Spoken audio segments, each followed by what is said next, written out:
In the fall of 2018, the former Swiss president, Mr. Berset, came to Oxford to deliver a speech at the Blavent School of Government, and he made a quite controversial opening to describe the Swiss political system as boring. Wow. Yet, he said, consensus is boring, but consensus is good. Continuity is boring, but continuity is good. Stability is boring, but stability is good. And during my PhD, the more I thought about safety, the more I came to think that it might suffer from a similar tension. I've hardly met someone who told me we don't need safety in AI. Safety is good. Yet, we see very few instances of reporting on safety in the scientific evaluation of the technology. Is it because researchers find it boring? Is it because they don't really understand the value of it? Is it because they don't know where to start in the evaluation? I still don't have an answer to that. But if I had to answer at gunpoint, I would say it's probably because many see it as something burdensome, linked to the regulatory approval process. It's a tick box. Yeah, it's an obstacle you have to go through if you want to develop further your project, rather than something that can actually help in improving the performance of the model or the acceptance of it down the line. So, very topical question that we have today: how can we assure the safety of AI in healthcare in this context of a very hyped field of AI research with a lot of excitement, a lot of also financial incentive? How do we bring safety in the narrative? My first answer to this question is through robust evaluation and transparent reporting. And that's not just an observation we made at the end of the pub night.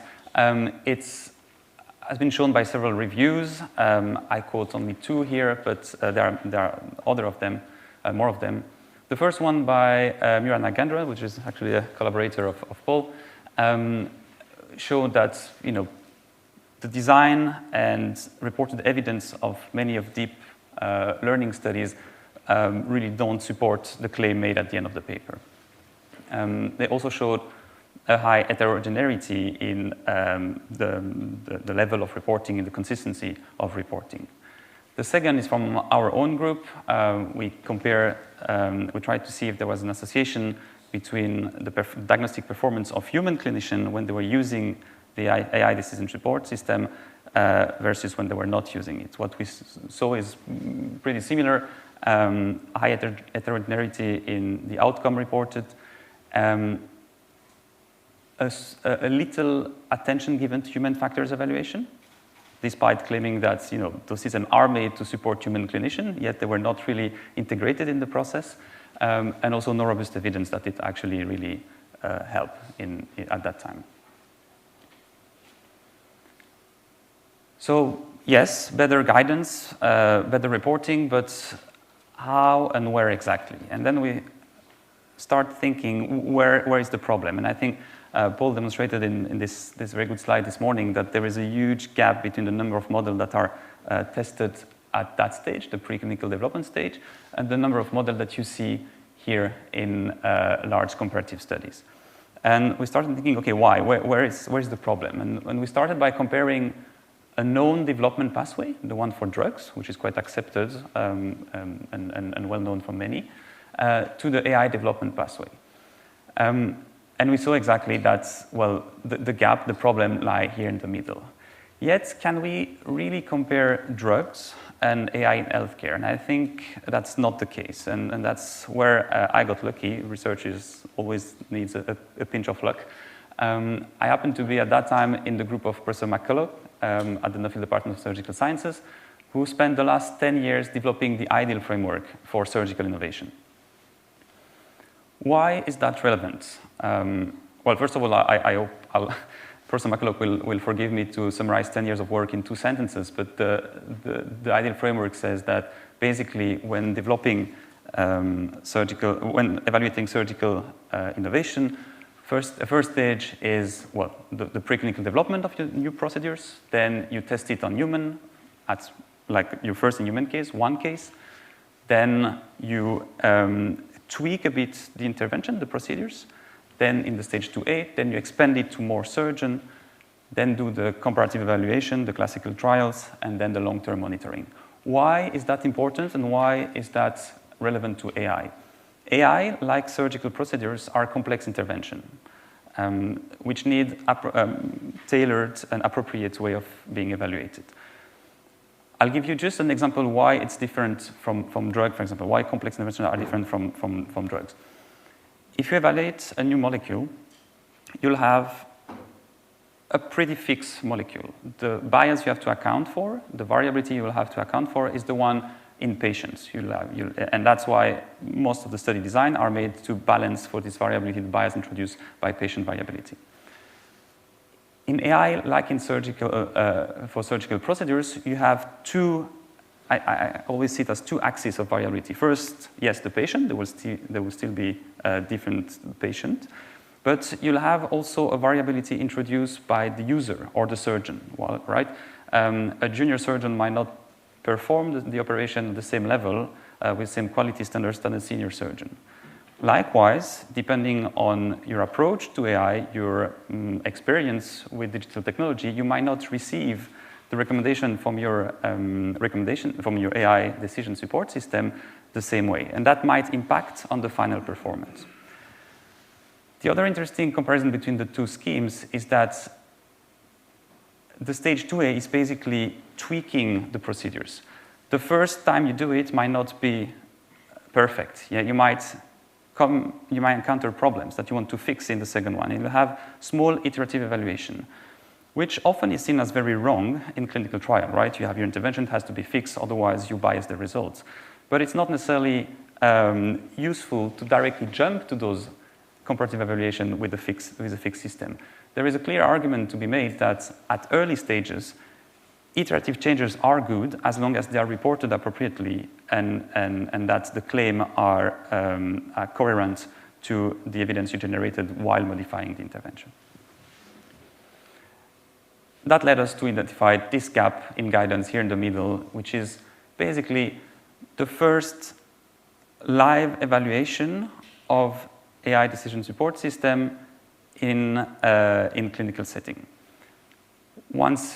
Most of the studies, as I said, are at this stage, preclinical, retrospective, in silico studies.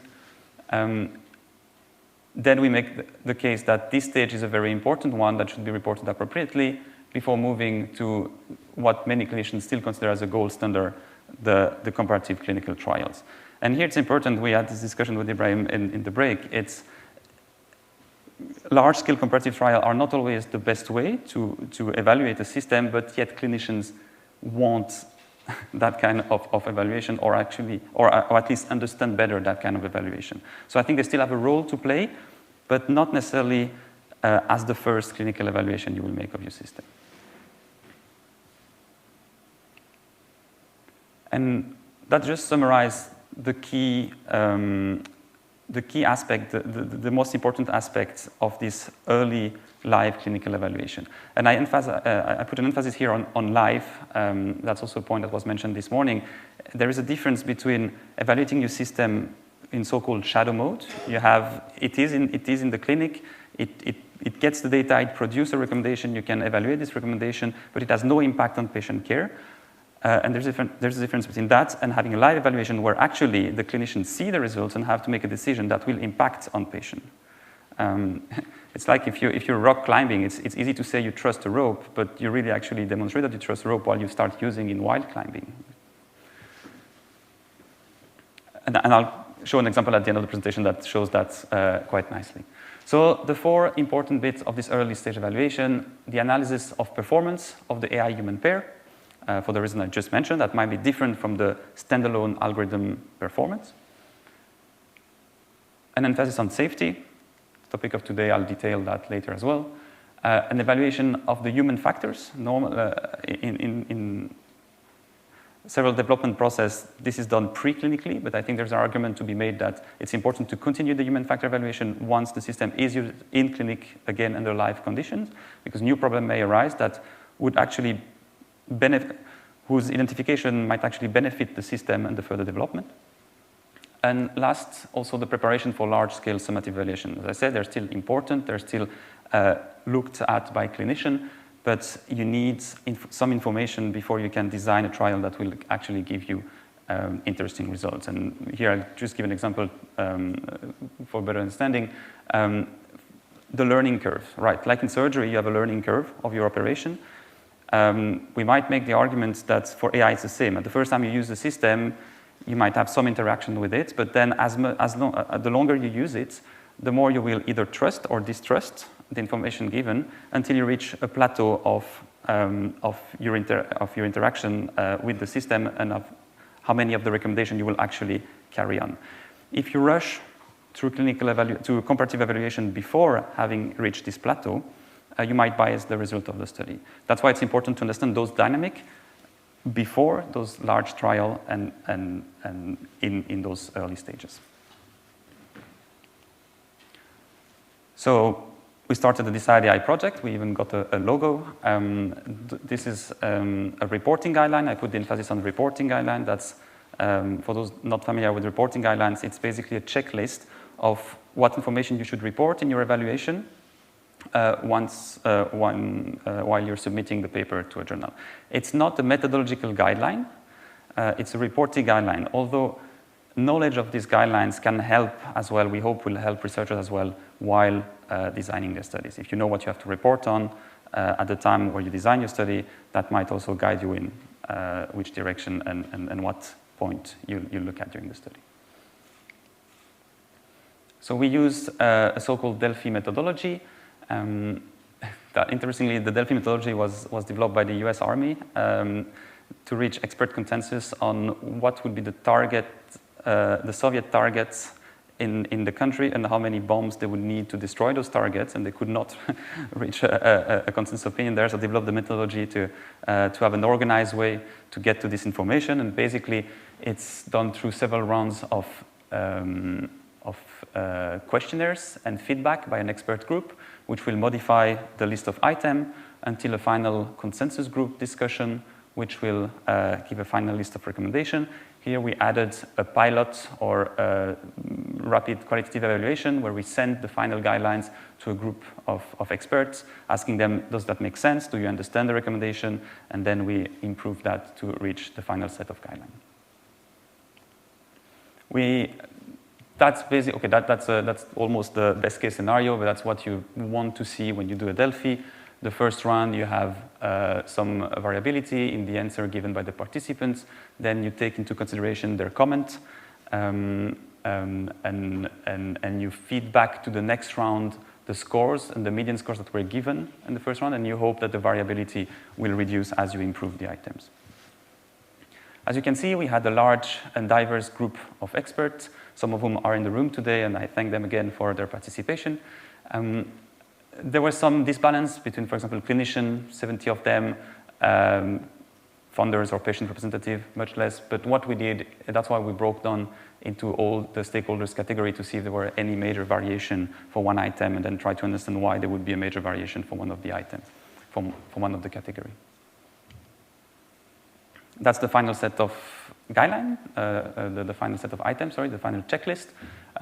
It's organized between general good research methodology items that we needed as a backbone of the guidelines, and in white, the AI-specific recommendation.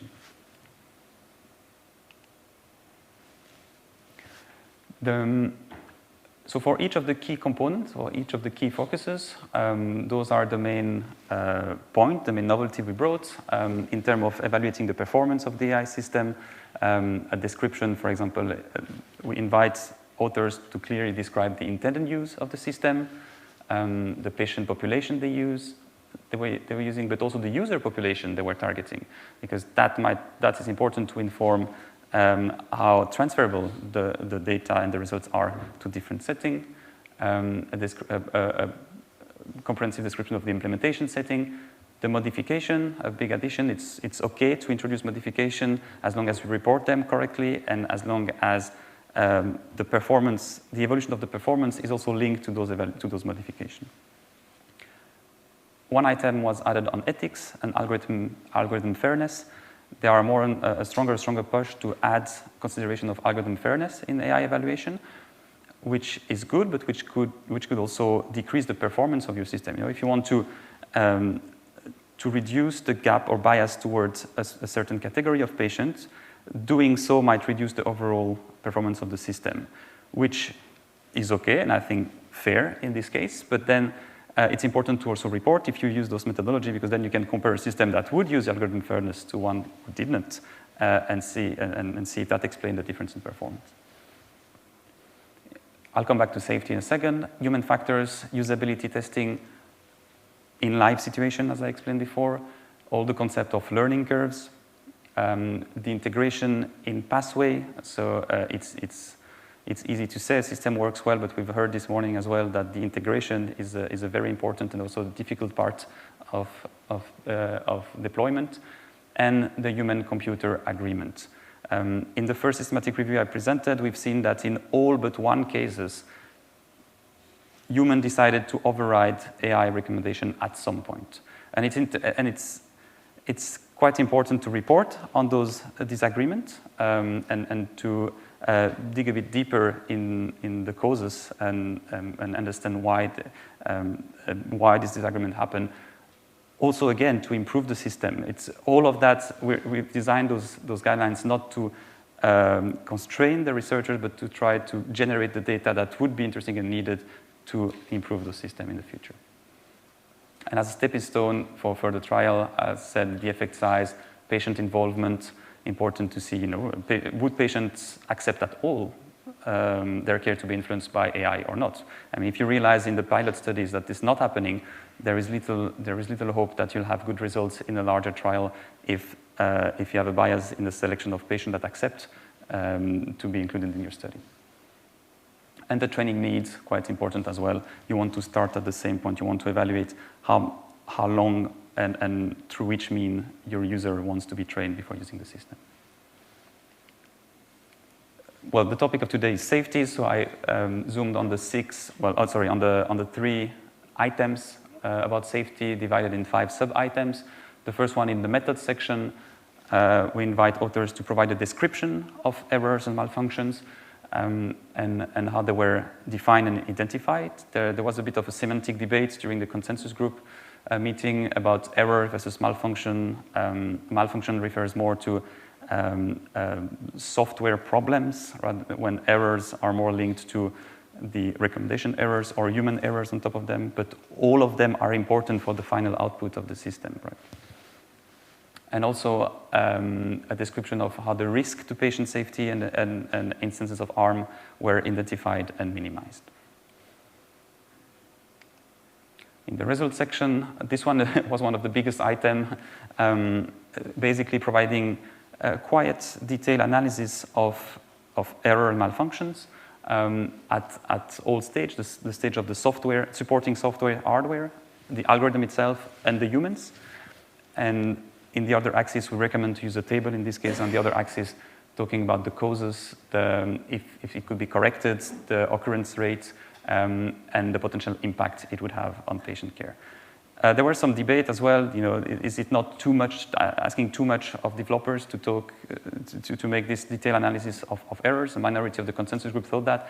The majority answered that if you cannot fit all the errors of the algorithm into a 4x4 table, probably you have too many errors and you should take a step back and restart the evaluation. So at that stage, which is live in clinic, the number of errors should probably fit into that kind of reporting and table.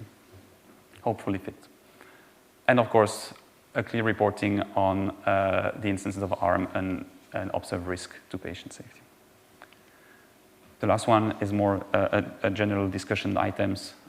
It's good to have those results, but then what do we make of them? How do we move from there? I wanted to mention 3 topics that I think were quite interesting, highly debated, but did not make it into the guidelines. The guidelines, through consensus, tend to be quite conservative. You need a wide acceptance of an item, of a concept to be accepted, to be included. We had quite high inclusion criteria. 80% of the consensus group had to agree. Those didn't make it, but I think are still quite topical and interesting topics in AI evaluation. The first one is does it make sense to evaluate the standalone algorithm performance when you're already in clinic? Some argue that no, what matters is actually the supported human performance. You don't really care about what the algorithm says alone because that has no impact on patient. Some other argue that actually it's quite interesting to have both because then you can understand what happened between the algorithm recommendation and what the human decided to choose. The notion of interpretability, some say, well, you can't have AI decision support system without evaluation of the interpretability of the results. Others said, well, it doesn't really matter as long as it's accurate and give correct recommendation. And the last one, which is one of my favorites, the notion of trust and the evolution of trust. To that, I want to present quickly in the 5 last minutes a paper from McIntosh published in Nature Medicine last year evaluating machine learning algorithm developing radiation therapy plan for prostate cancer.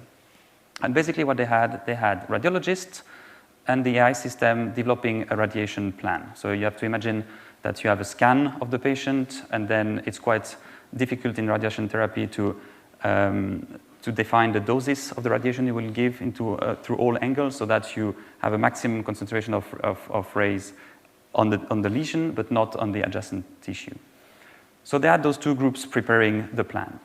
Then they showed them to a panel of experts, and they asked them to rate which one is the best. And then they asked attending physicians to choose which one they would actually apply to their patient if they have to.